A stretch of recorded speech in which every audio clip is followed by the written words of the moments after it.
Our next conversation for the next 2 hours is what we call a digital baraza, where we're having this conversation on NTV, on TV, on Nation FM, and on YouTube, on Facebook, and on X. It's an XSpace. So we are bringing XSpace onto TV. You can join the XSpace, where we want to have as many people joining as possible, many people who would be able to ask the request for a mic, and we'll give them the mic so we can hear and have all of us have a conversation.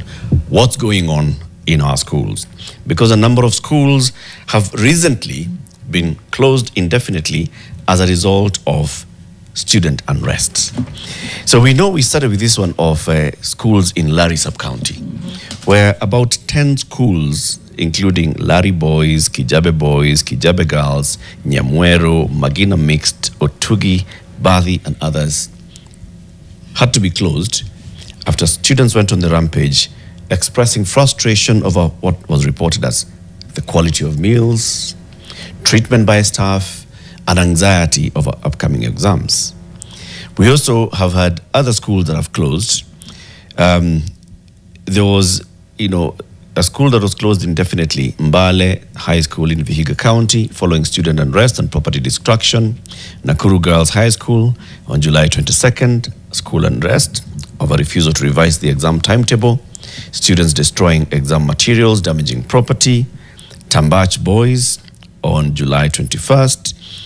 They refused to sit exams. Tom D10 town to file their grievances. They, damaged windows from the school. We have Litaine Boys in Kericho County in mid-July, shut down after students mounted a protest. Details suggest there was widespread destruction, and so on and so forth. I mean, this is what we are seeing just in the month of July alone. Schools having to close indefinitely because students are going on the rampage. And that's what we're asking ourselves, what's causing it? It's not the first time that we see this. We see it, it's almost every year. It's cyclical. Yeah. What causes it? Boaz Oruku from Elimu Bora Working Group is with us here in the studio. The Elimu Bora Working Group does a lot of research and studies on the education sector. He'll tell us about it. And then we have others who will be joining us on the XSpace, including the national chairman of the National Parents Association.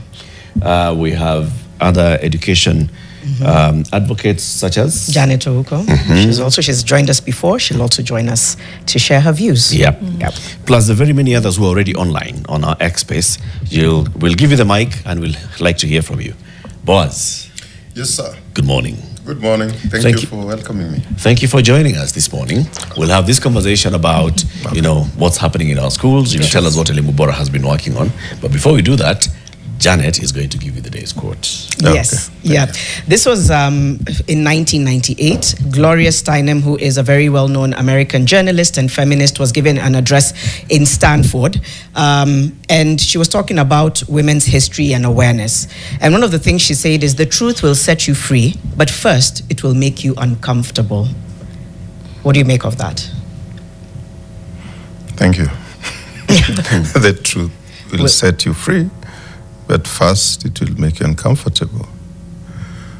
Obviously, truth at times is not very comfortable because it is brutal. It is not clothed in any garment that would make it easier for you to consume it. But I also think a delivery of the truth should be part of the component of how that truth is made available.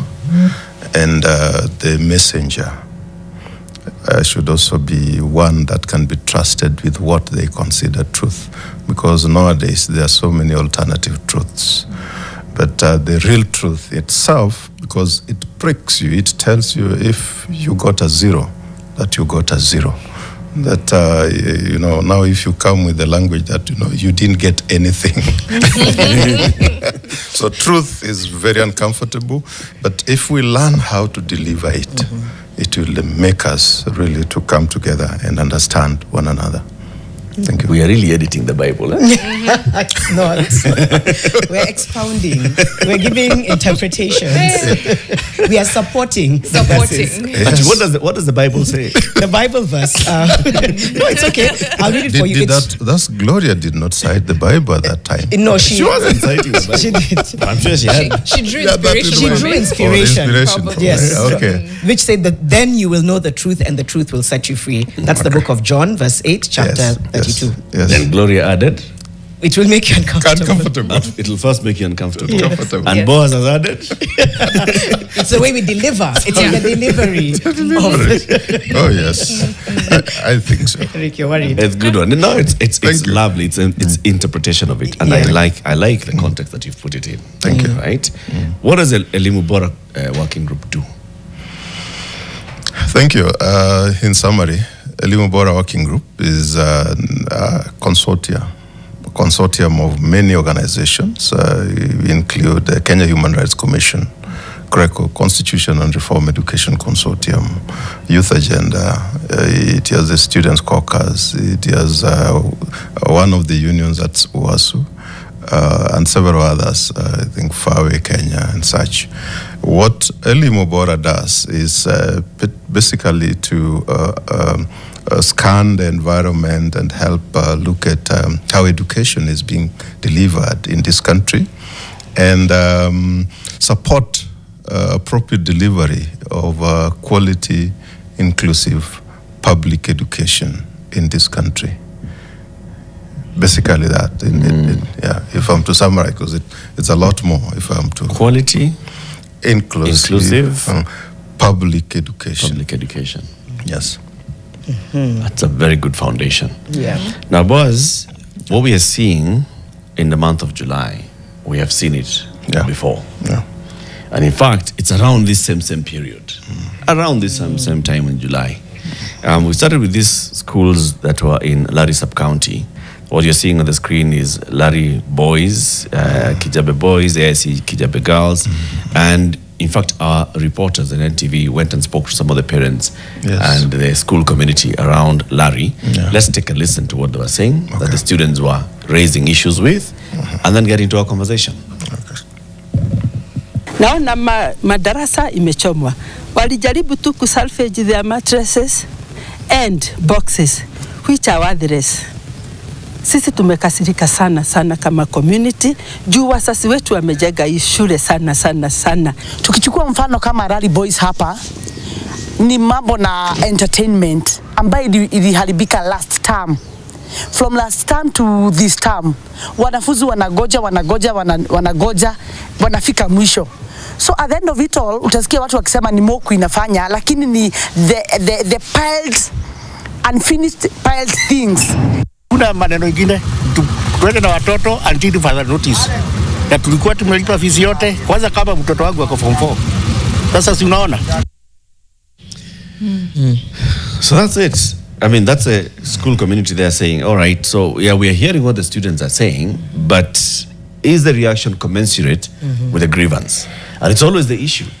Students going all the way on the rampage, and we are talking about teenagers here, 13, 14, 15, 16-year-olds, burning dormitories, vandalizing their classrooms, breaking windows and doors. That's a school bus, that's, this is serious. What level of anger is this, Boaz? Eric, let's have a scan of what is in the country at the moment. It is not just schools alone. And of course, all of us, you know that young people learn not on the basis of what they are told, but on what they see, what they observe, how it is done. How it is done.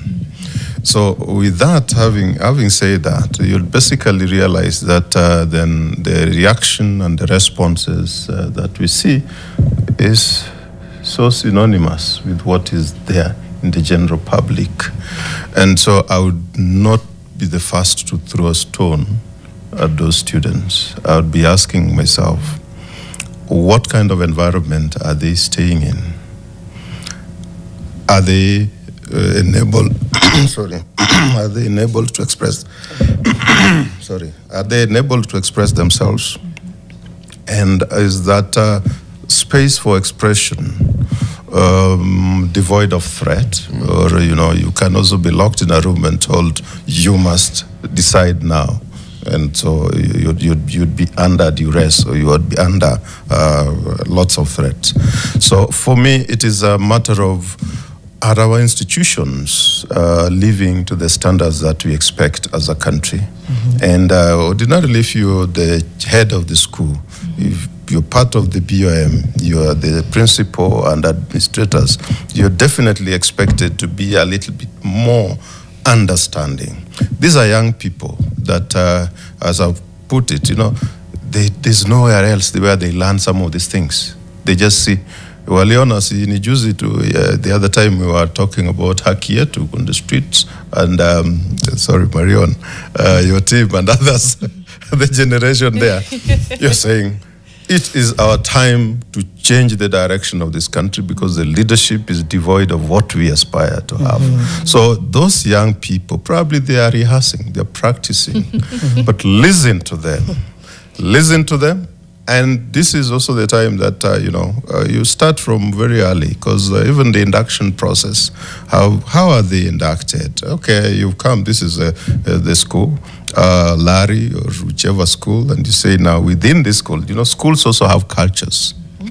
So a school culture, academic culture, sports culture, in its totality, how is it delivered? And is it enabling people to progressively give input to make it better? I think for me, that is what these young people are doing. And if there could be failure of leadership at that level. They're trying to have their voices heard. Yes, this failure of leadership to harness this so that we make it Has that better. been the trend? Because data from libraryir.parliament.go.ke, I know Eric has read some data.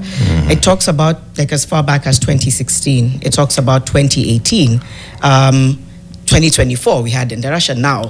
I'm just wondering, from your experience and from what you've observed, are the needs pretty much the same from almost a decade back? Are the needs evolving? Are the cries evolving?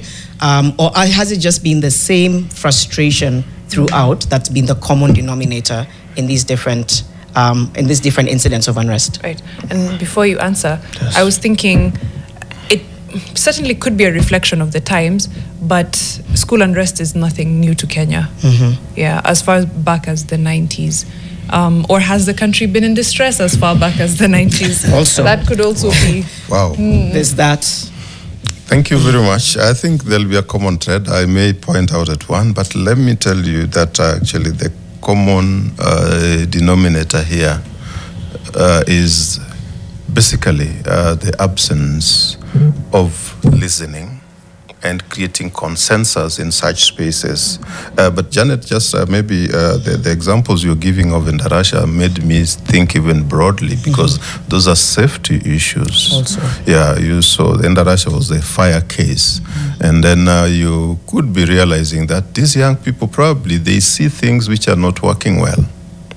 And maybe as we wait until boom, fire there, 20, like in Russia, I think we lost 21 or 22 young boys. Yeah. So when they are raising this so that they prevent, such occurrences, I think we should not then be looking at them as, okay, these people, it's unrest. It is whoever is receiving their message that makes it come out as unrest. I think I've listened to some alumni clubs where they talk and tell you every school, you'll always find some teachers that listen to these young ones and actually give them that space to ventilate. And I think one mentioned that in a parade where even if things were that difficult, but this teacher would always say, okay, we know you have issues to address. Can we open up and have it addressed? And then they listen. You hear that these guys give attention to what is their concern. So, Marion, the unrest have been the... Mariam. Yes, That one. Yes, Maria, that one. With an M at the end. Thank you. Mariam, so one thing which I'll mention specifically because we've seen this unrest before. Ordinarily, they used to come close to the exams. When they come that close to the exams, what happens is that you start by thinking and linking it to lack of preparedness, lack of many things which should have happened if the syllabus coverage, and probably maybe it also boils down to which are the subjects which are a threat, because there are some subjects that they could be thinking of or looking at and saying those subjects are really tough in the school. But I would put it that the elements that constitute grievances or conflicts within those institutions are elements which are common and as the standard. They can be addressed preliminarily. Look at the issue of safety in where they stay. We have education standards which should our ministry should be enforcing to ensure that if it is boarding facilities, they measure to that. So when they come in and all the time they say, now we don't even have where to put our boxes. People, even accessing your bed and such things are problematic. The standards of how are the dormitory doors supposed to be constructed so that in case of emergencies, some of these young people, they interact with material, the literature, and then they start questioning. If they question and you're the one who is suppressing that, then I think that is where the problem comes in. I doubt whether it is just because people fear exams. I just think that it creates an opportunity that all the things they have been trying to address throughout the semester or throughout the term have not been addressed, and then they are saying, that's the intense moment that probably there are those who are even doing extra hours, personal studies and all that, and they are saying that, okay, I cannot even get that space. So just a slight trigger can cause that. And there could also be within our schools, of course, there are also students, boys or girls, but let me speak of boys because I went through a boys' school, who could also be very naughty. But the teachers know them. And let me tell you, teachers know how to handle such boys. So I don't see a situation why then they should be waiting until such unrest, where banning of schools happen, such as, even some spill out and go and demonstrate even out, outside of the school compound, where even their security and safety is more at risk. I would be thinking that the past reports that the committees set up by the Ministry of Education have been churning out could be a point of reflection, so that they see what are the real causes and how can they be addressed in terms of how do we deal with issues of school administration, because a lot of it, I said it is the leadership. So the school administration is therein. It is totally different as before, where, for example, the structure of the prefects and all that is one that is just decided by the administration at that end. And then the students are resisting because you are imposing people who do not represent us. So these are they have been there. I think they are in the reports, a number of these reports, which I think the ministry normally commission once we have disasters, but then once things are quietened, then that is the end of it. So I think we require to follow through on the key recommendations that are given in those reports. Okay. Yeah. It looks already going into a break. Wow, there's a lot to get through. For those who are online on the XSpace, you can also contribute. We'd like to hear what you think and what you have to say. I think Boaz has given various reasons and indicators.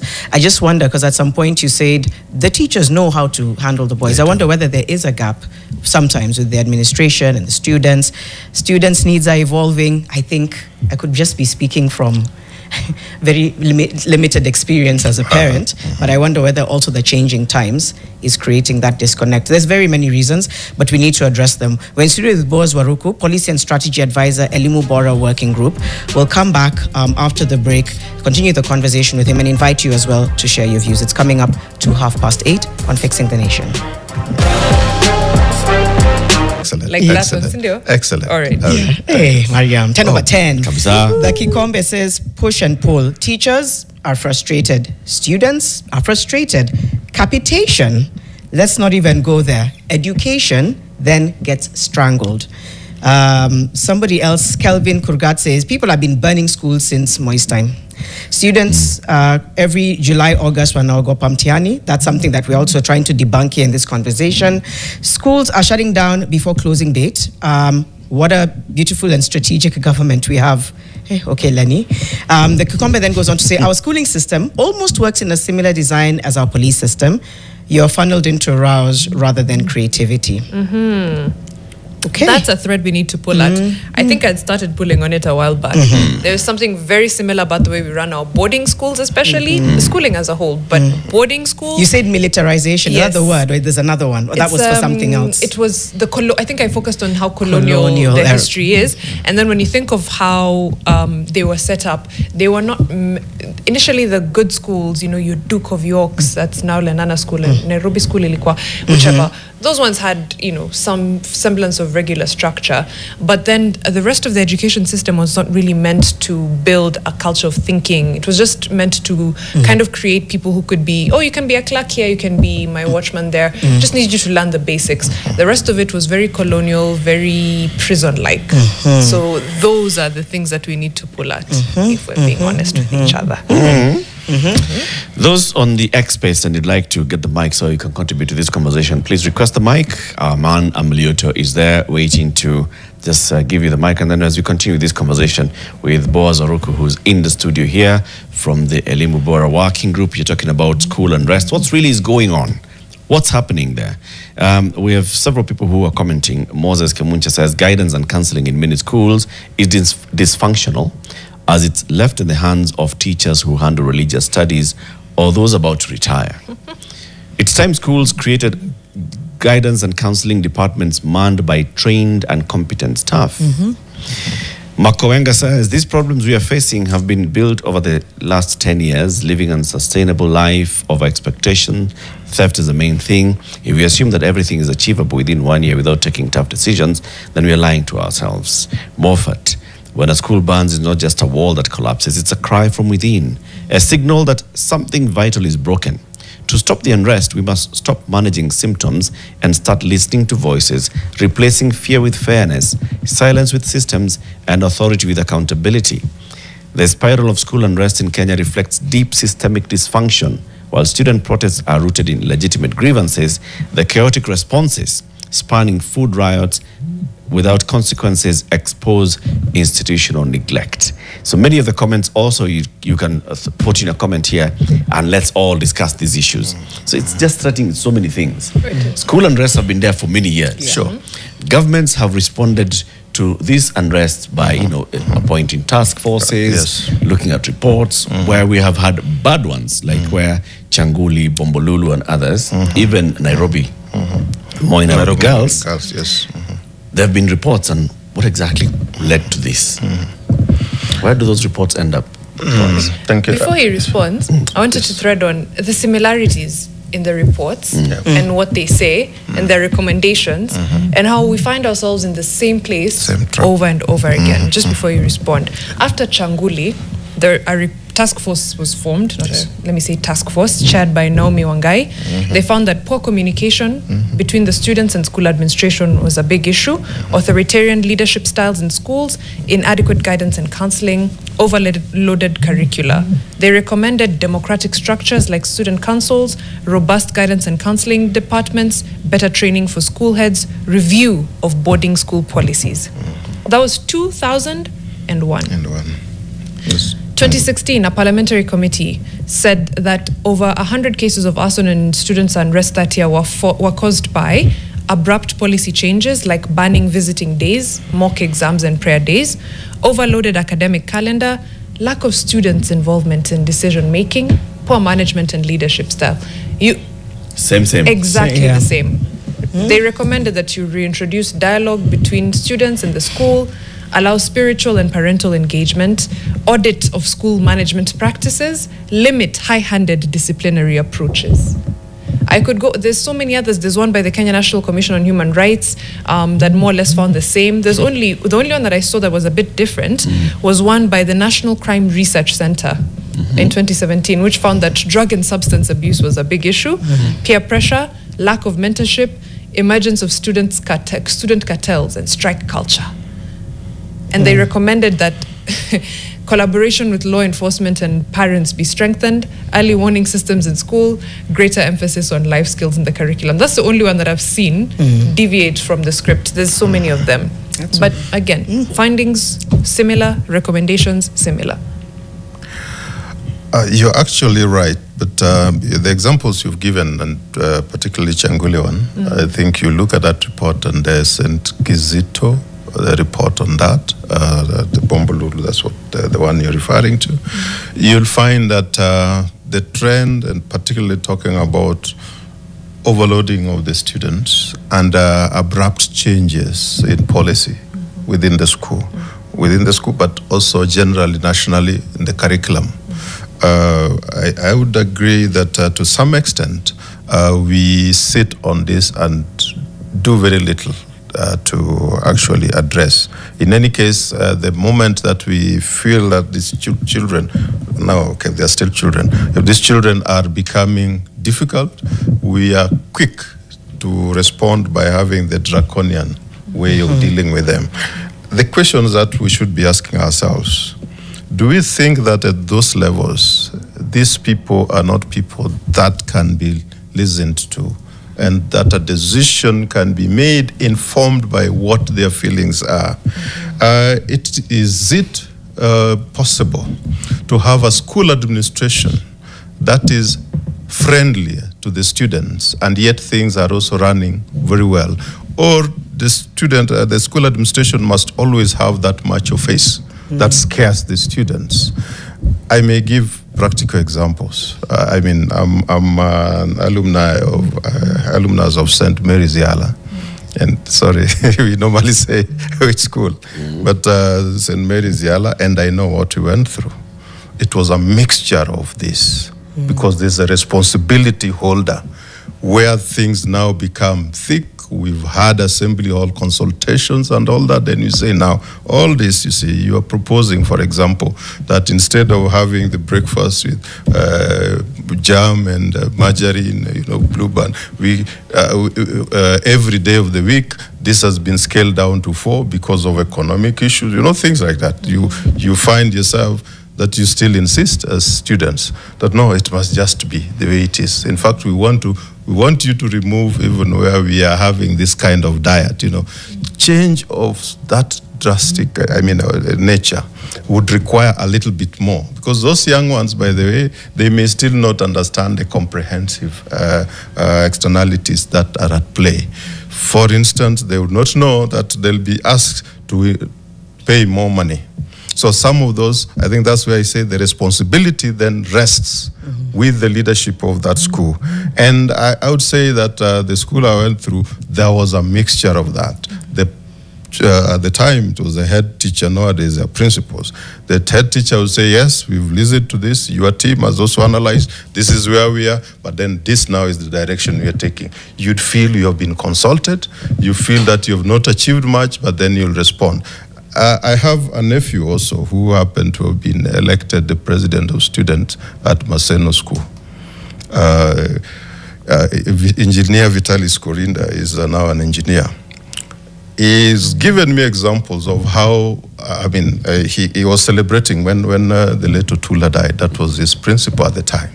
He said he has never come across a principal who comes and sits with you like, your peers. But this is a guy who has been a principal everywhere in your former school, Manguhi, and everywhere.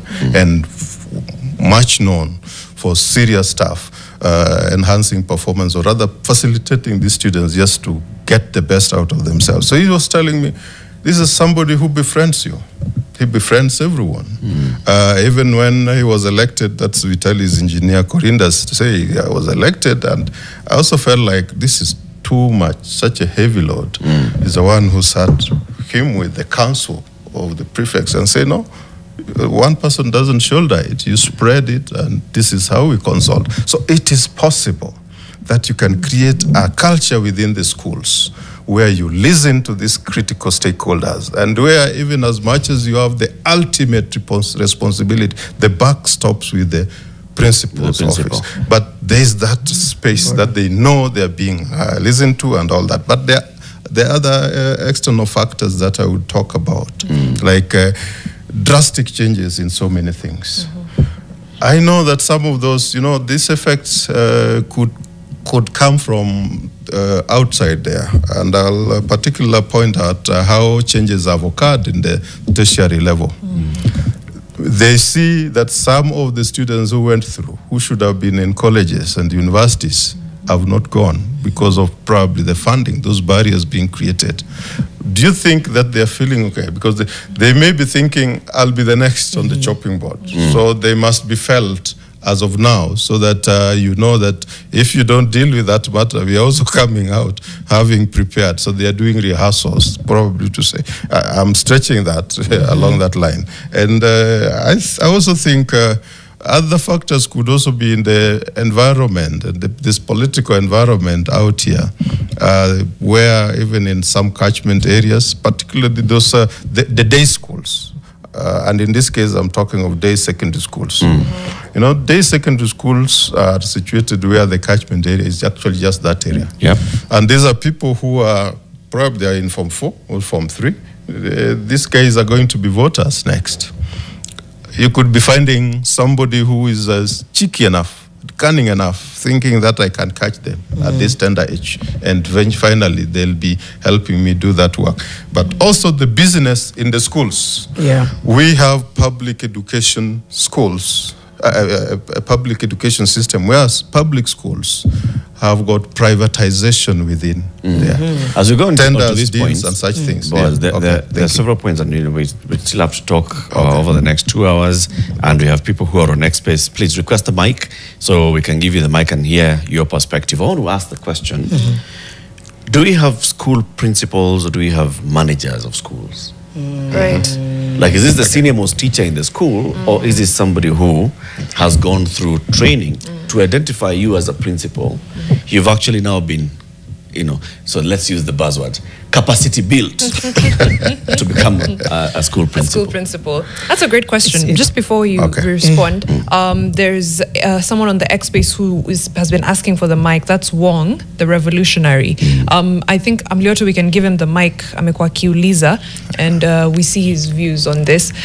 There's also a couple of other speakers there that we have, but that's a really good question on the capacity building and the training and all of that. How do we appoint school principals? Yes. And of course, there's an interview, and the interview cuts across because once you're recruited by TSC and you have gone through the kind of promotion from level one, from lower grade to the higher grade, you definitely then be expected to be among those who should be considered for such positions.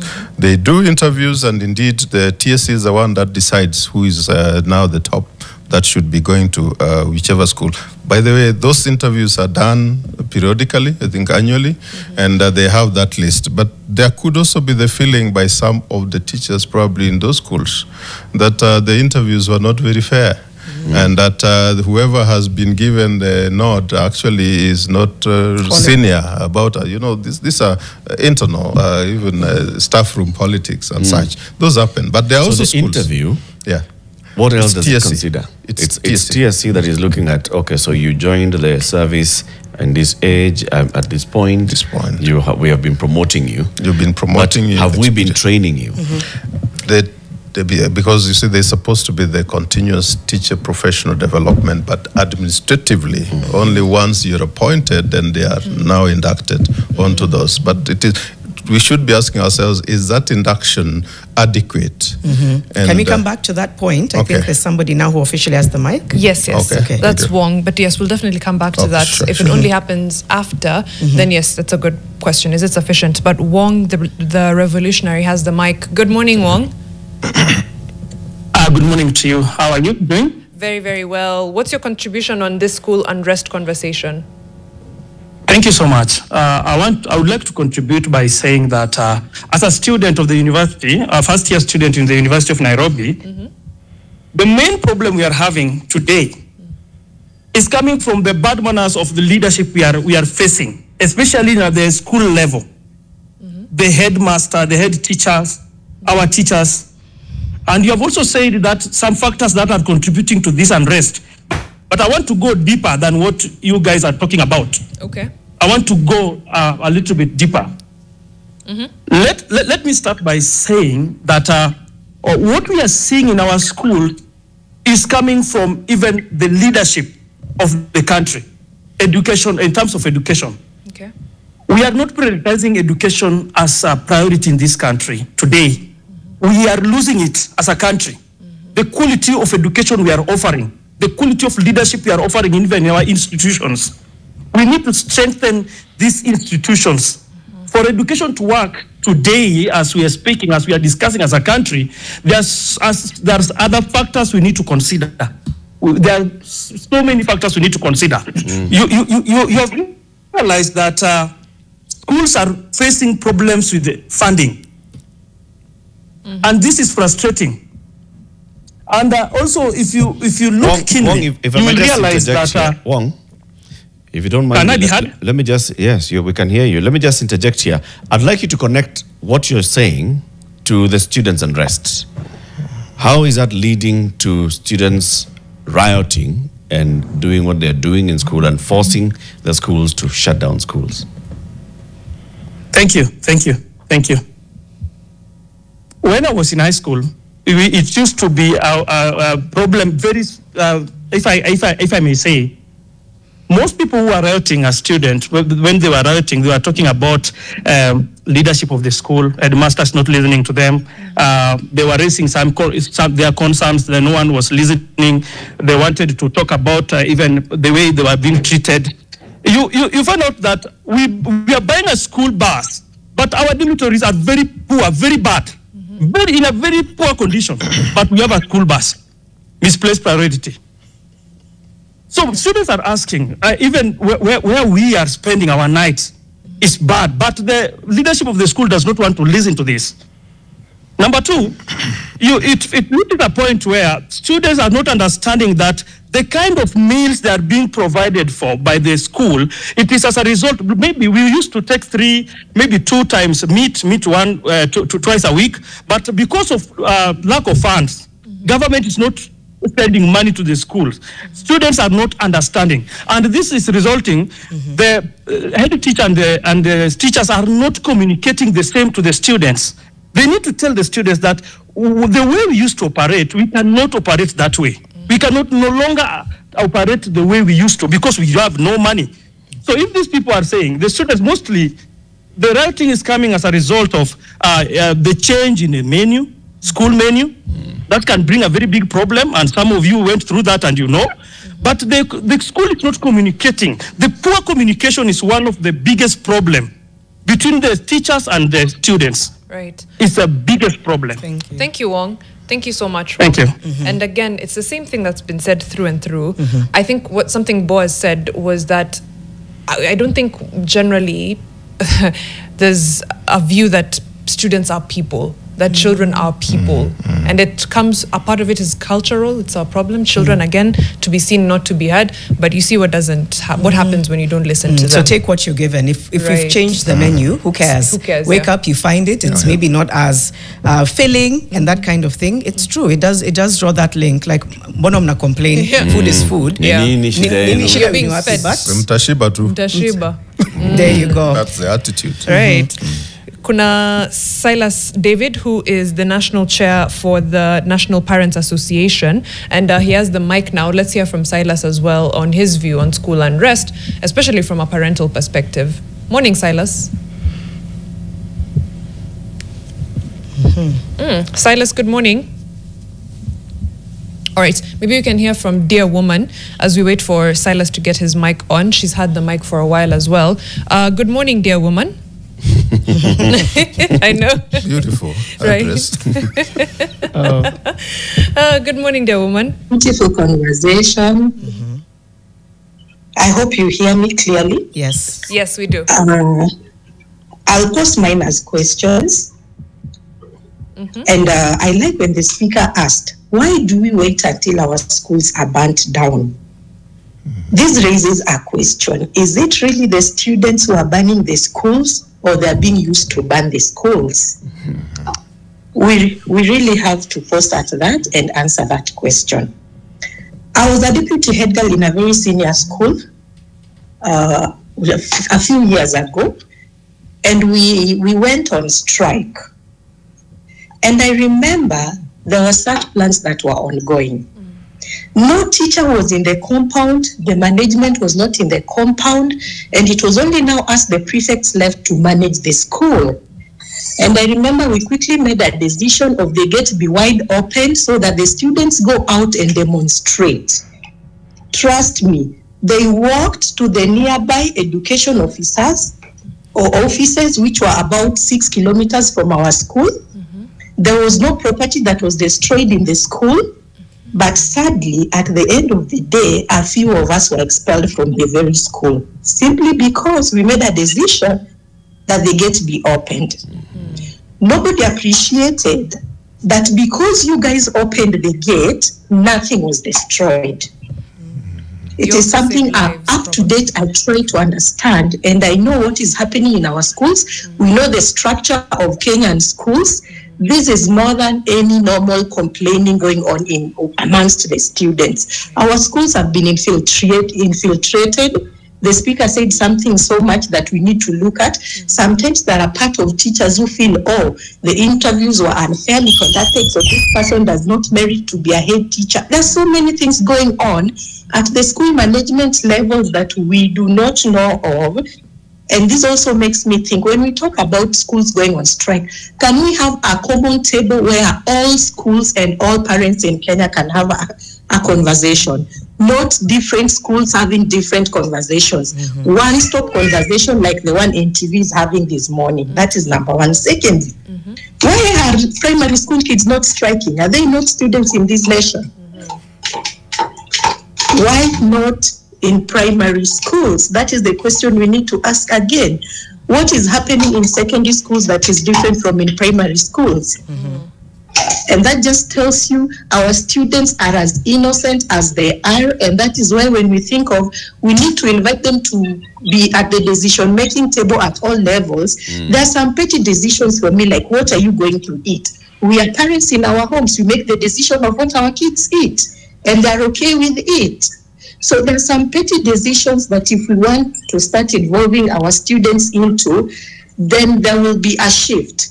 They will start deciding whether they want to be in class or not, and it's okay. Whether they want to do CRE or Kiswahili, and that's okay. They don't want the curriculum the government has rolled out, and that is okay. So we really need to find where we are going to strike a balance, where do we involve the students, and where do we remain firm? Because leadership is about someone being in charge. Let us not forget that angle of leadership. Someone being in charge for the reasons of accountability. And lastly, Janet talked about evolving needs. This is a real issue. And these evolving needs sit with parents and teachers and even the students. And for me, when I talk about parents, I feel teachers are also parents. So this is one stop arena of parents and teachers are the same. So let us not separate that, teachers and parents. When teachers try to separate themselves from parents, that is where now the problem begins in our schools. They need to have a balance of, oh, while I'm a teacher, I'm also a parent, because the parents are not here in school. So our evolving needs, how can we learn to listen more? How can we learn to honor what we are hearing? Because the problem begins with our homes as parents. We've given so much to teachers that teachers can't just do. As a mother, am I working on the respect and discipline of my children? And my children are in a school currently. And we had a meeting with the teachers a while back, about 6 years down the line. This is a private school, but they had a lot of issues. Yeah, dear woman, so can I suggest something? We don't want to lose you. Yes. We have to go into a break.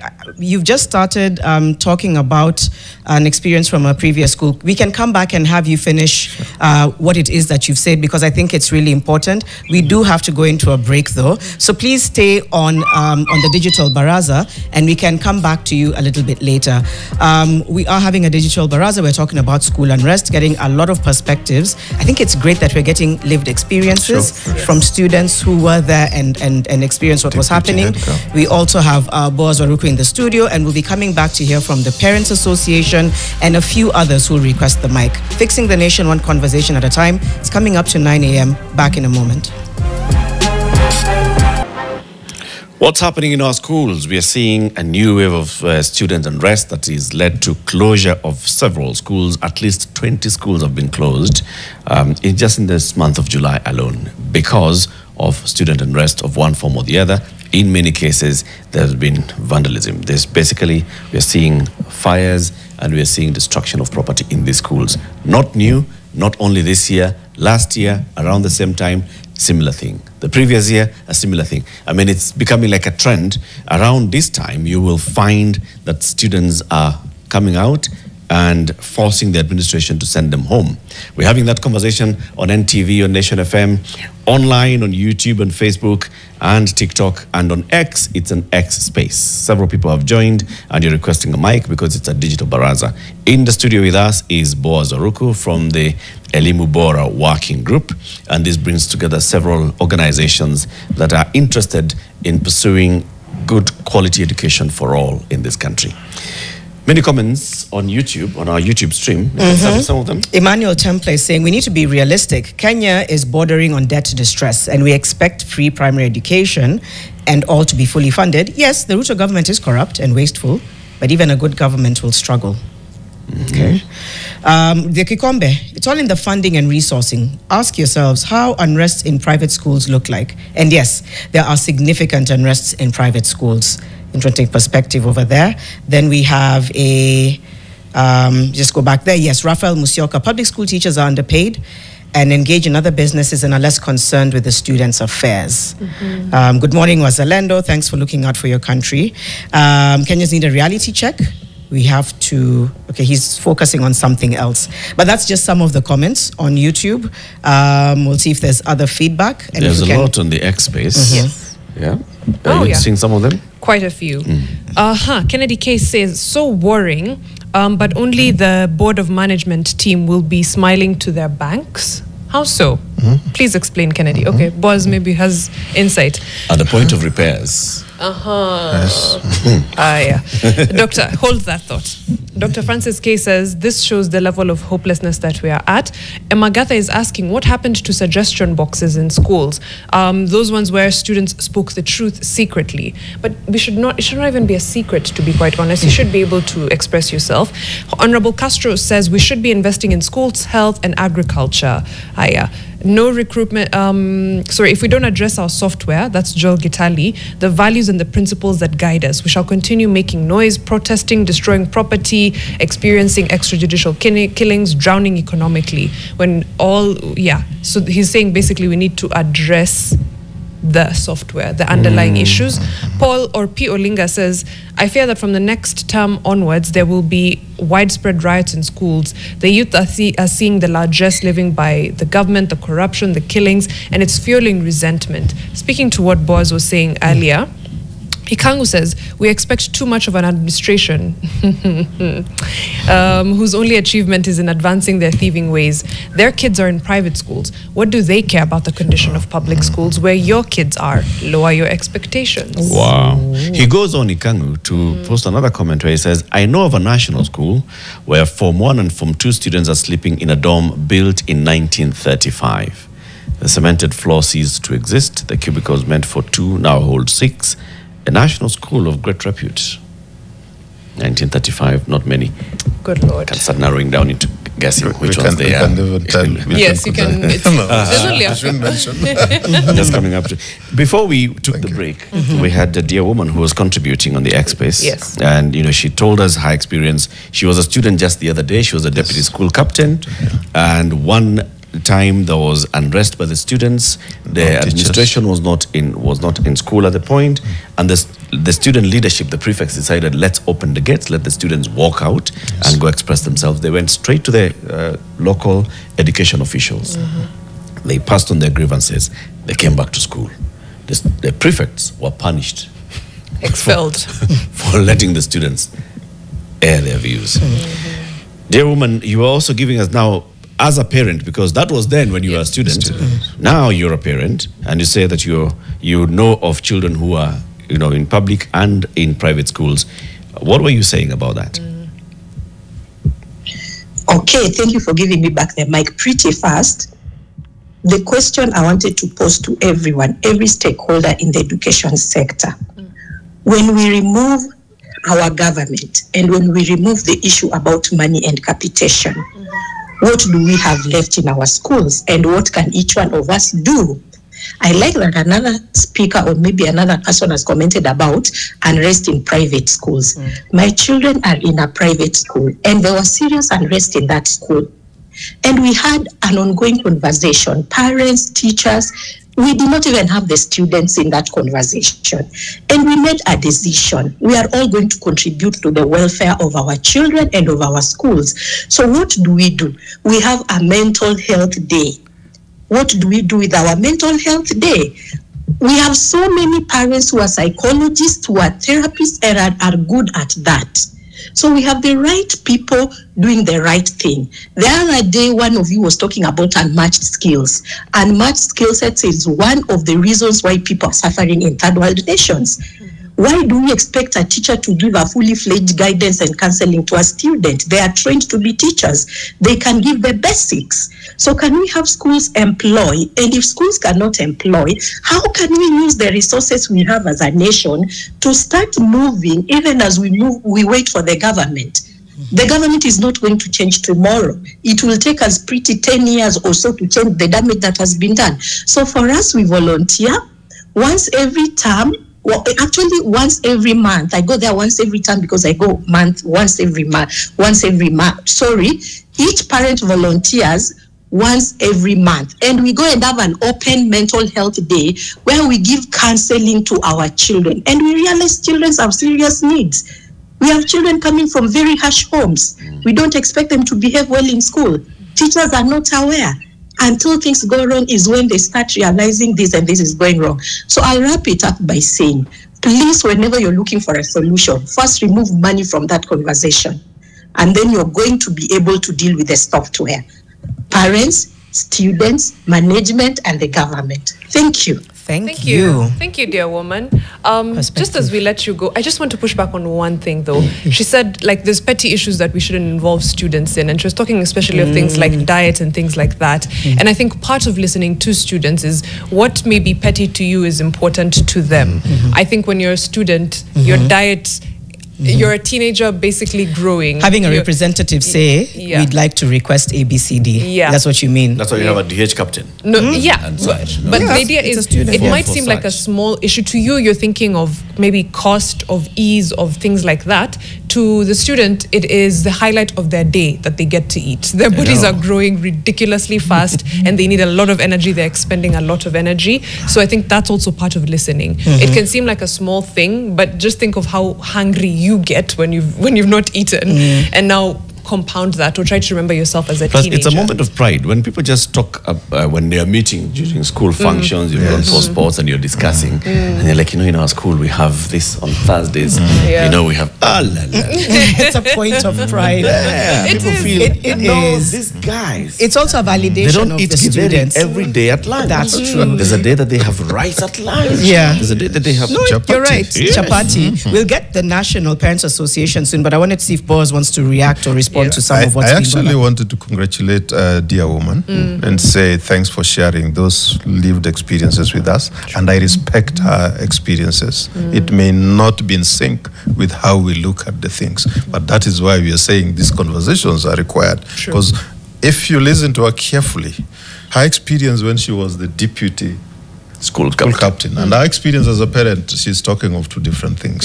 Definitely. So, and she would have wished that when she was a deputy school captain, she would be listened to. Her position and justification why she took those actions would be listened to. But now when she's a parent, she's saying their children can sit there as I decide. So, what we are saying, and dear woman, respectfully, what we are saying, let these people be involved in matters that affect their lives. Does the law or any piece of regulation from the Ministry of Education recognize that need? That is what the basic education regulations talk about. The tripartite, the three-legged stool, so to say. The voice of the students, the voice, that is the learners, the voice of the teachers, and the voice of the parents, that this should actually synergize and enable us now to have an understanding. It's a consensus-building process. All those are documented very well. By the way, anybody who just wants to be entertained and be enriched by the material that we have, get into those. You'll be wondering, how come what is obtaining is different? The practice is different. Right. It's because I think just like, I like extrapolating it to the nation. In the same way that we have a beautiful constitution, but what is being implemented is at variance.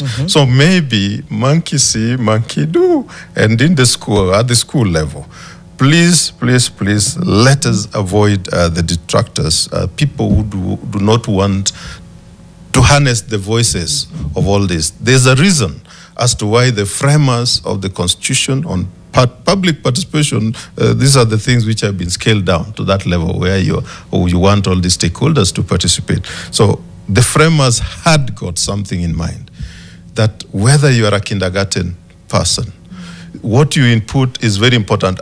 Can I give a personal example on a practical way where a kindergarten student affected life? That's my son. Sorry if I have many sons, but if I mention that, because it could also be embarrassing. These are boys we dropped at, that is St. Mark's Nursery, Westlands.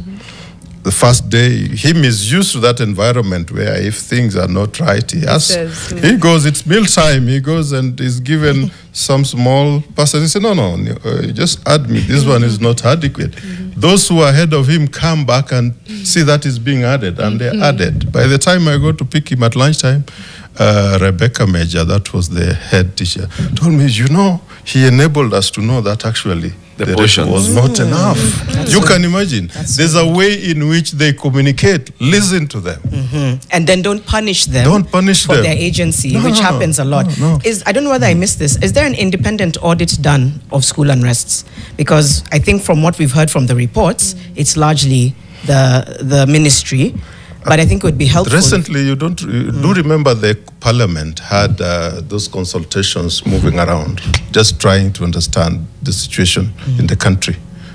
Their report has got components of what makes the schools to have those unrests, what causes those disasters, because it encompassed lots of other areas. Because when you look at it, then they are basically looking at, no, it can't just be that at a period of time, then we start seeing flare-ups, that we must really be able to look at what causes this. I think parliamentarians also owe us a duty of oversight and following to see that there's enforcement of good recommendations that are derived from such processes. So I think it was a joint Senate and National Assembly. I may not be very exact on the aspect, because I think Julius Melly, who was the chair of the parliamentary committee, was one of the co-chairs. I think they have that kind of a report. They should be, in fact, they should have been digging also backwards to see what other recommendations have been made, so that they are implemented in harmony. Because those recommendations, if they are just archived, we'll still have other people coming up and say, oh, now there's another one. Can we establish what causes another task force? Another task force. And they consume money, by the way, because even a parliamentary committee moving around the country, how much does it cost? You actually have, So let us take seriously what we are saying. But I would sum it up and say, all these unrest and flare-ups basically are manifestations of a big problem. It is a problem of failure to lead and fix education or public education system in this country. It is that failure because for them, I think, Janet, you already pointed out clearly, by the way, it should not be seen that you are speculating. Some of us have tried to track who are these guys in charge of the public education system, where are their children? Then you realize that their children are not in this. They tell you that this is so good that you like it and all that. If it is that good, how come your children are not in it? Yeah. You want to give the best to others and your children the worst. Yeah. We have other people who have requested for the mic, and Amlioto has given them. Let's hear from them. I think let's start with Director D. Yeah. Director D, a future true leader that has never existed. That's his profile. Director D, you have the mic. What do you have to say? Thank you very much. I think I have just a lot have been said, and I think there is only one few things that maybe I might add on top. I hope am I clear enough? Yes, you are. Yes, I think one of the things is that I realize is that we don't have proper management taking place in public schools. When I talk about proper management, that is where you realize there are things that happen almost every year, but once they have happened and the issue has calmed down, nobody go deeper and realize that. Try to find out that what happened and how can we prevent it from happening next time. So you realize once the issues have calmed down, we forget about them. And then we realize later on, next year or a year to come, the same thing still affects our schools. The government has realized that we need to find out. Director Paul, I think Amlioto is going to mute. There's another speaker who's requested the mic. So, Director, let's continue. Okay. So I realized that our leaders, our government, and even those people that are in these particular public schools, that are heading these public schools, they don't really sit down and realize that we need to really calm this down. And once it is calmed down, we need to come up with proper strategy to manage this from, curb this from happening again in the years to come. So you realize that this year we are going to have student unrest, and once they have calmed down, nothing is going to be done about it.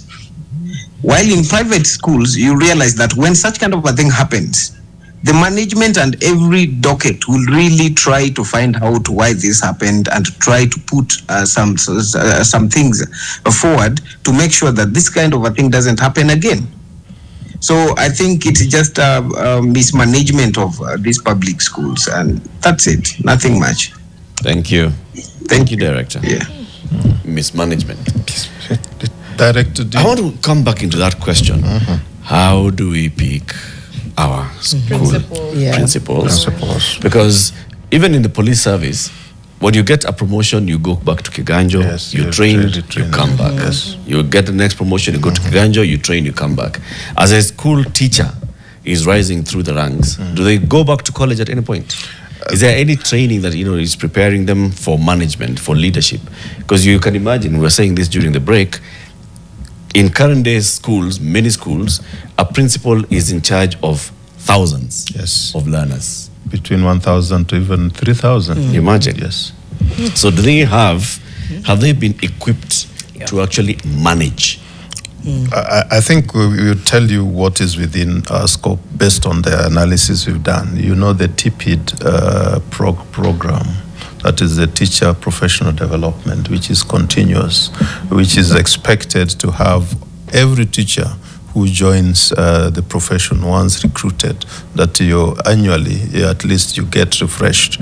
This should have been kicked off immediately after the TSC announced how that would be managed, but there were problems.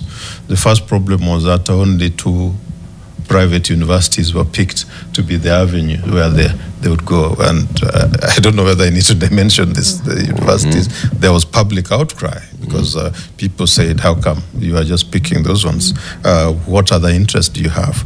So the openness of the process was a challenge, but because that process has not been fully activated, the teachers are still expected to use their resources to undergo these studies annually. But the studies are not necessarily specific to administration. It is just upscaling their knowledge on the subject matters that they teach and all that. But when admitted into the administrative role, senior masters, deputy principals, a senior principal, and then chief principal, those ones now are regularly being exposed to the training, and that I think is where then we say, is the content that they're being exposed to sufficient, or they just go for ticking a box that here, this is the certificate of participation, we went through that. Because indeed, if that is the case, then we are missing the link. But even all that you learn, even you as journalists, all the skills you learned and all that, if you did not get the space to practice it, will you remember? You'll keep on losing. Just like language, you either use it or you lose it.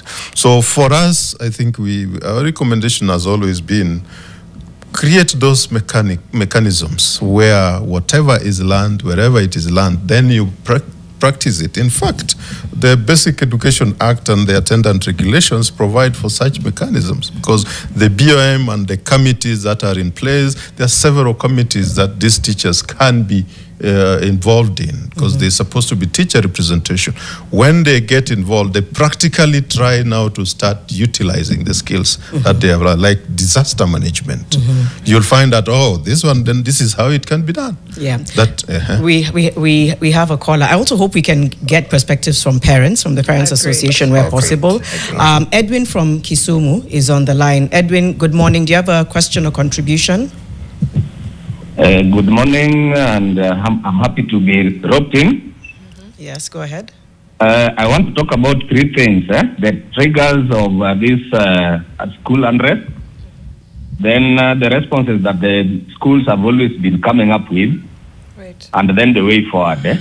So if I start with the triggers, the major triggers usually are poor food quality, administrative disputes, exam pressure, peer influence, and social mobilization. So we realize that whenever these strikes happen or the school unrest happen, the way that the administrations of the schools have been responding has always not been the best way, because usually what happens immediately this happens, schools are closed indefinitely, and then investigations are done. And then after they do the investigations, you hear the next thing that they'll say is that children did this, children burnt this dormitory, they broke the glasses, and then hefty money are placed on parents. Like you find a school has maybe like 2,000 students, and parents are being levied like even 15,000. If you do that by 2,000 students, you find it's so much money that comparing to what has been destroyed, it is not proportional. Some of these unrest are also influenced by the same administration, because they want this money. Capitation is not coming to schools adequately and promptly in due time. You just heard the other day the CS was saying that third term parents should start preparing themselves. So you expect more of this unrest to occur, because the principals, they need money to run the schools. The HOIs, they also need money. The capitation that is being given to primary schools is just 1,400 and something, and it is not coming. The one for the boarding was 22 something, it has gone to 16. And yesterday you heard CS saying it's even going to go down further. And even that one that has gone down further, it is not reaching the schools. The schools are owed up to 2019. So if that money is not coming to schools, it means that the schools will not be able to provide the students with the food, the quality of food that they need, which is a mega trigger to this. Now allow me to say the way forward. We need to reinforce the student welfare, and on that we need to improve on the meals. There are some. If you go to and you walk into the dining hall when they are having their meals, you will shed tears. Walk even into the dormitories. The conditions are so poor, yet you find the school has a very lovely school bus, which is not even helping. So we really need to do that. We need to conduct audits of food suppliers and even the school kitchens and see how things are done. Yeah. Then the ministry also need to set minimum nutritional standards in every school so that it is uniform across, not the principals or boards of management sitting somewhere in a corner and deciding that this is going to be our menu for this. On Monday they are eating this, Sunday they are eating this. And some schools you find that the schools are eating, it is just dairy from Monday to Sunday. And on mental health support, the schools we need to have school counselors. We need to deploy school counselors and train teachers to monitor student well-being. Then we also need to integrate stress and exam anxiety, because even exams, there is something. Yeah. So we need to integrate stress and exam anxiety coping skills into the curriculum, so that as we are learning, that is part of the curriculum. Thank you. And then number two, we also need to strengthen school governance and dialogue. Student councils, we need to come up with student councils with real power, not just bodies which are just symbolic. We need to make student leadership bodies functional and not symbolic. Right. Allow student forums for grievances before escalation. Then I also want to talk about parent, teachers, student mediation panel. The last point, Parents should be involved and the neutral parties in disciplinary or major administrative decisions. I think if we can implement some of these things, and even on communication, we need to improve communication and digital monitoring. Okay. True. Thank you, Edwin. Just before you finish, are you an educator or are you in the education system in any way? I am the chairman of Kisumu County Parents Association. Yes. Okay, thank you. But by profession, I am an accountant. Thank you so And much. I also sit at the County Education Board of Kisumu County. Fantastic. Fantastic. Thank you so much. I think you've given us really, really, really great insights. We'll also be hearing from the chair of the National Parents Association. That's Silas, who is on air with us. Good morning, Silas. Good morning, listeners. Yes, I hope you can get me. One. Yes. Corporal punishment is one of the reasons, because you find that some principals or school administration want to apply harsh punishment on students on minor things that would have been sorted out through amicable understanding. And this is one of the things that are causing problems. The other thing is student neglect.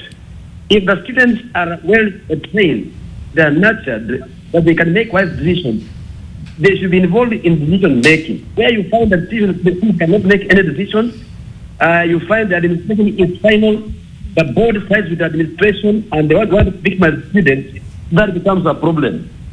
Some schools have got all administrators, all Precambrian types, that were there a long time ago.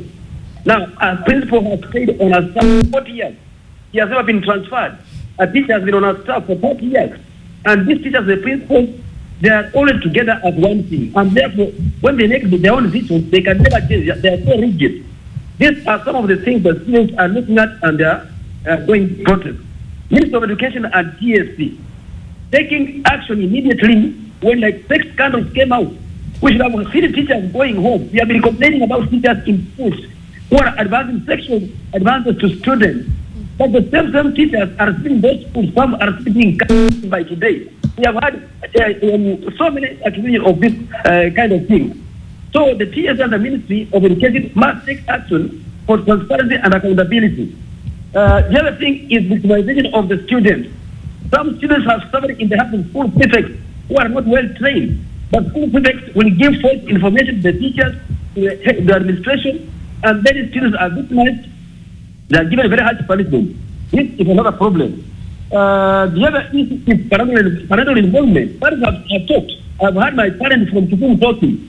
If parents are not on table where decisions are being made, if the school board of management cannot involve parents, they only want to police the school administration and affect parents and students, this cannot work.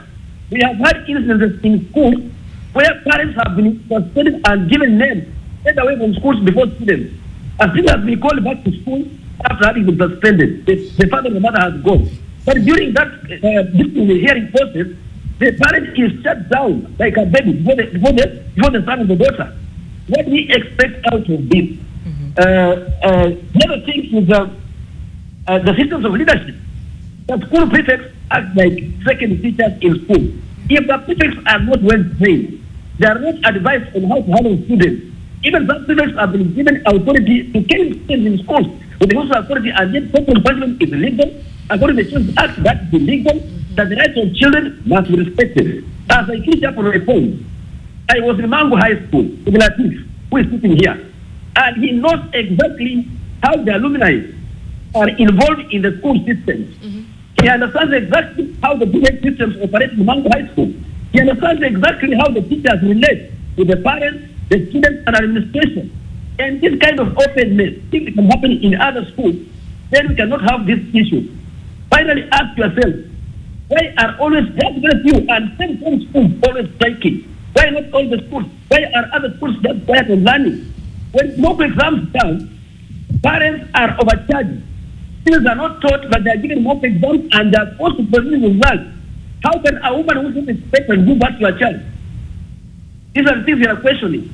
We want the government to come out openly and follow. Do school inspection, understand. Let the school management board sit with the parents and discuss the best way forward on how to handle schools in schools. Not leave the schools in the hands of administration and cruel teachers.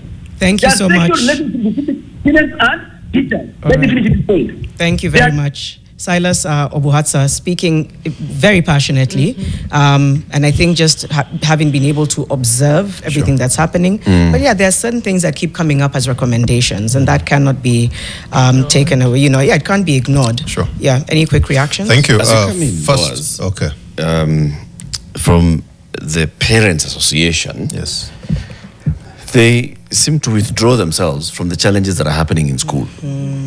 And they're the parents of the school, of the learners who are in school. The Basic Education Act says that the school's board of management shall comprise the following: 6 people representing parents of the local community, 1 representing the county education board, 1 from the school teaching staff, 3 representing sponsors of the school, whether it's a church or whatever, 1 person representing special interest groups, 1 representing persons with special needs, an ex-officio member that's a representative of the students' council, and they can co-opt others. Sure. There are 6 parents in the school's BOM. Thank you, Janet. Thanks, Eric. Indeed, when I had my brother, that's Obuhatsa, is the president of the National Parents Association, and his colleague, CPA Edwin of Kisumu, who is also the chair of the Parents Association over there. I think just refreshing them would have been helpful, because I know the anger that you could hear from them is born of reality, what they encounter every day. Starting point, I think the matters that they have raised, if it is on the corporal punishment, that has been dealt with by the Act. It is outlawed. The Children's Act, Basic Education Act, even Constitution of Kenya does not allow for any form of corporal punishment. Still happening though. Yeah, but you see, that's why I'm saying, if we are to look at the nation, when people are acting outside the law, disregard the law, that should not be the norm. We should call it out so that we bring them. We say, as that system, the framework of the National Parents Association, they should have that strong voice to constantly challenge some of those things. I think, Eric, you already helped me, because I wanted to situate it and say, you know, the BOM in schools, I said there are parents also who are in there. And it also then depends on how do the parents themselves get to elect their representatives in there. There are some schools where the parents and those who become closest to the administration, then they are placed there to be the ones representing. So in as much as we are saying the voices of the learners are not being heard, even the voices of the parent are not being heard, but they are keeping quiet. Obuhatsa and CPA Edwin, this is where you need to raise your voice a little bit more. I think there was the element also of what the basic education, the regulations you're saying, because Edwin was talking about we should be having counselors and all that. The Act, the regulations themselves say they have critical actors who should be in any given school. There should be a nurse. Do we know that? There should be a nurse in the school. Yeah. A qualified nurse. Qualified nurse, yes. There should be a counselor. There should be a career guidance and all that, but that is now from the teacher's side. All these are provided. So it is the counselors are often religious studies teachers. Does the Act prescribe? Yeah, it doesn't say it is religious studies. This should be professionals, and of course, you know, teachers. There are those who have also had biases and being trained on that field. So they should be appointed on the basis of competencies. We'll continue to list the competencies. We don't want to lose our caller. I believe he's called Francis. Okay, Francis is on the line. Francis, good morning. What contribution would you like to make today? Hello, Francis. I am a former teacher. Okay. A former career teacher, head of careers. Then went to the civil service, then office of the Prime Minister. I'm giving that background because of the difference between what's going on in education and outside. Now, one of the greatest mistakes that we are doing as a country, head teachers are not, actually general teachers are not being trained properly on managerial roles. Even a classroom teacher, say, class teacher Form 1, that's already a manager at that level. But we are not training them. They're just being given letters of appointment. That ends there. Number two, the population in schools. When I was a teacher, the school I was teaching in was a 3-stream school. Now, that same school now is 7-stream school with a very small football pitch, no extra spaces for students to play games, nothing. So at games time, there's nothing going on. These boys just leave class, back to class, through eating and all that. Nothing going on beyond classes. Now, an error was done. Some of us opposed it, but an error was done, I believe so, when TSC was made an independent commission delinking it from the ministry. So now we are in school, teachers are under different management, the school is under different manager. The school that is to students, the infrastructure, and all are under the Ministry of Education, that's through the Board of Management. Teachers are under a different person. So if there's a problem with the teachers, the ministry is not aware. If there's a problem with students on strike, it's not part of the teachers' problems. It is the teachers under TSC.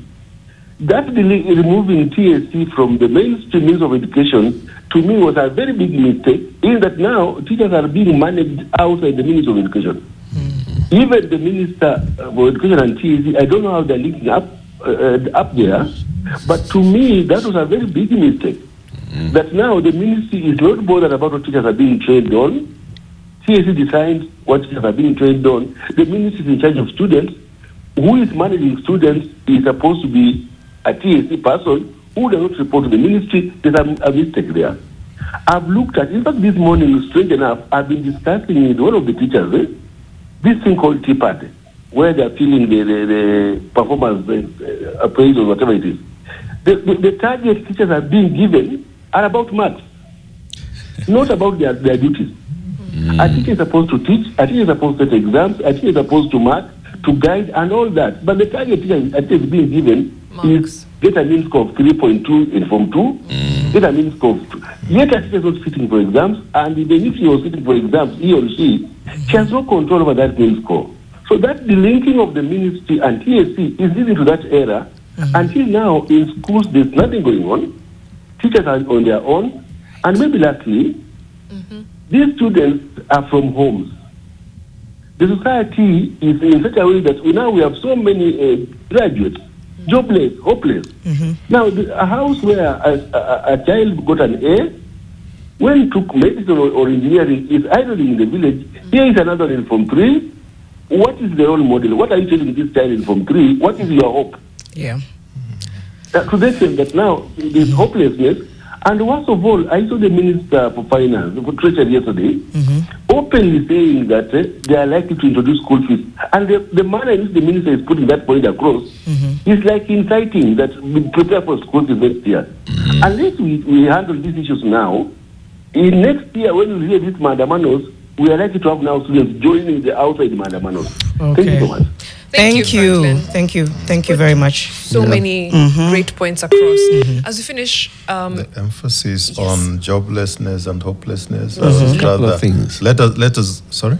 It's issue to discuss. Before you just come in, we've got two other speakers who have been given the mic by Mlioto on the XSpace.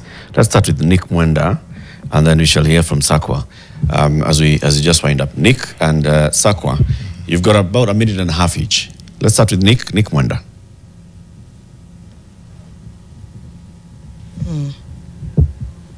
Okay. So now that we don't have time, I think I'll just discuss one point, which is that as a society we have a problem.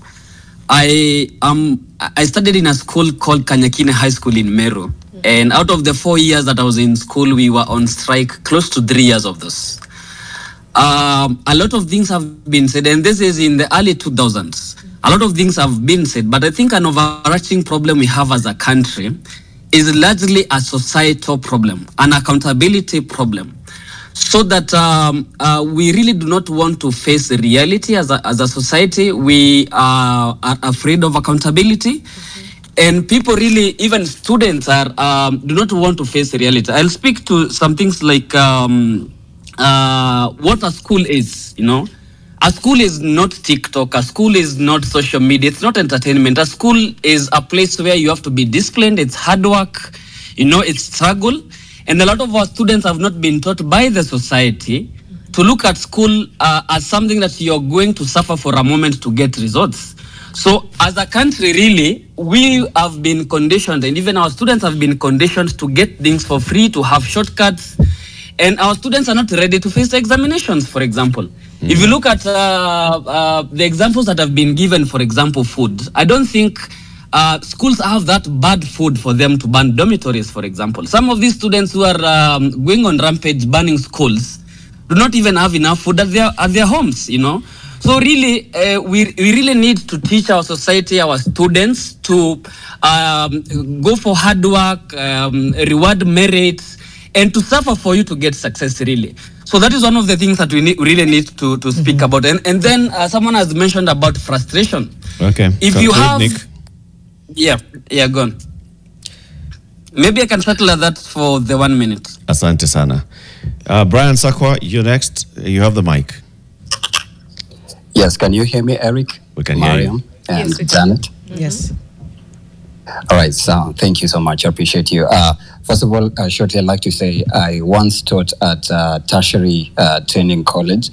And what I learned is that, you know, a lot of people actually don't know that learners are just like citizens. You know, the way it's happening right in the country when people feel like they're being oppressed or the current leadership at hand is not in favor of them. The next thing is you protest, and protesting is normal. And this is what literally is happening in these, you know, high schools. What you are seeing is just, let's say, a reflection of what's happening outside. And I'd like to say maybe there's a sense of resentment when it comes to leadership. Like any form of leadership right now in the country, we can just use the word spirit, where, you know, a lot of people are feeling like, you know, if we even saw it in matatus, whenever a matatu is being stopped on the road and, you know, a policeman is trying to collect something, you hear passengers scream, one time. So there's a bit of resentment even in schools as well. And then I have some few recommendations as well, because over time education is changing, and we are at such a season and a dispensation where I believe education should be, I'd say, developed to an extent where it's an open-ended teacher-student parent model of education, where it's interactive, it's people-centered other than authority-centered, in a sense that, yes, teacher so-and-so said if you don't get a B+, this and this is going to happen. Yeah. And then when it comes as well to the financing, that's I believe where there's the biggest problem that continues to fester, because when you look at the way cabinet secretaries are being reshuffled, first of all, I have not even recovered to how Bitok became the principal secretary, how we went from Belio Kipsang. So there's so many issues that are festering in our education, and they're also reflecting back even in these high schools. Another recommendation that I'll give is give learners a chance to to rant and just say what they want and what they don't want, because there's that freedom of of hearing from because this is a mindset. This is a heart. This is a soul. So they deserve to have a voice. Thank you so much, Brian. And thank you. Thank you. We're almost out of time. I know. Just maybe for Boaz to address a few of the things. The TSC being independent from the ministry was an issue that was brought up by Franklin, I think. Then the other thing was something that Edwin spoke to, that was also spoken to by Kitur on Twitter, when he said the board of management, laughs all the way to the bank. And Edwin alluded to the same. Could there be financial motive behind some of the unrest we're seeing in schools? Absolutely right, and I can also say it's yes. There could be other motives, including those who want to benefit from such unrests. But those sadists or whatever mindset they have, that you really want schools to be burned down so that you can profiteer. I know there could be those people with such intentions, but I think they should be in the minority. But largely, we should look at the terrain from the top. The pronouncement even by the CS body yesterday that we cannot afford. Those are languages, terminologies we must completely obliterate, not use. We can afford. Yes, we can. I think a Kenyan boy who ruled somewhere did say we can afford because the resources we have are adequate. So even if there was a problem or a challenge at a given moment that you wanted also to say, okay, guys, wait a little, we are sorting out a few things. There should also be a way in which it is unpacked. And I know we started by saying truth at times hurts.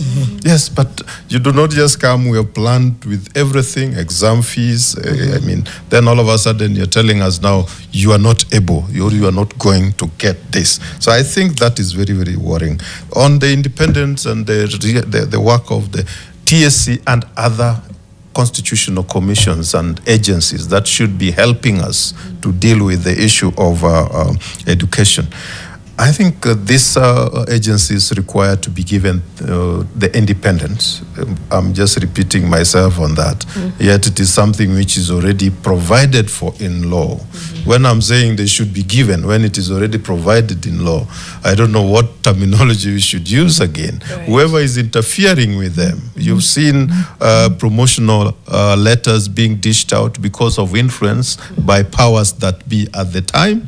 You've seen distribution of recruitment letters given to the who is who within the parliament, state house and other agencies, those total interference. I just don't know whether these commissioners at the TSC do not have the mettle to call this out and say we rule out whoever was recruited by those others and procedurally can no longer be considered to be our teacher. So I think those things, and not listening to the students, because I think the issue of the sexual harassment in schools, Obuhatsa brought that out. He's saying some of these things, they're simmering, but seemingly nobody is taking action. When we talk of impunity within the public life here, even within the schools, that you say, okay, it reaches a point that even a teacher who might want to report say, oh, if I do, I'll be the victim. So some of those things, I think just address the issues as they are and extricate our institutions of learning or from fear, the fear factor. Many of our administrators are not performing because of fear of the unknown.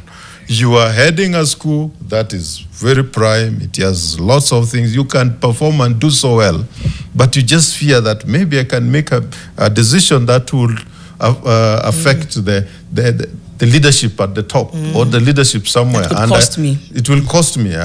You've seen cases where even police officers, if you address something, then you're thrown to whichever the forest, the farthest of the areas to be in charge. So some of this, the fear factor must be completely obliterated. I think the confidence we require in the public service, the public space, needs to be restored. When we restore that confidence, you'll be able to see institutions functioning optimally, And the voices of everyone, including those young ones, the children, their voices can count. When they know that whatever they say, even if it was so looking strange, that they'll be listened to, they'll be comfortable. I want to disabuse this notion that our children fear exams. No. It's like telling them they fear learning. Then why are they there?